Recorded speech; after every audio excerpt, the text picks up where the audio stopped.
Na hapa nitoe maelekezo kwa mamlaka za upimaji ardhi na upangaji miji nchini kote kuhakikisha kuwa katika upimaji wa maeneo mapya wanazingatia kutenga maeneo ya kijani na nafasi ya upandaji miti katika mipango ya makazi na matumizi ya ardhi ili kuwawezesha wananchi kupanda miti na hivyo kujenga makazi yenye ustahimilivu wa kimazingira.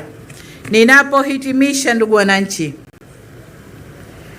nataka nirejee tena rai yangu kwamba tujenge utamaduni wa kulinda na kuhifadhi mazingira yetu,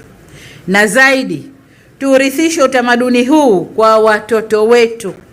Mtoto akipanda mti na akausimamia akiwa mdogo, anakuwa na upendo na mazingira na fikra za kulinda maliasili za nchi yetu. Vile vile niungane na kampeni inayoendeshwa na Shirika la Utangazaji Tanzania ya 27 ya kijani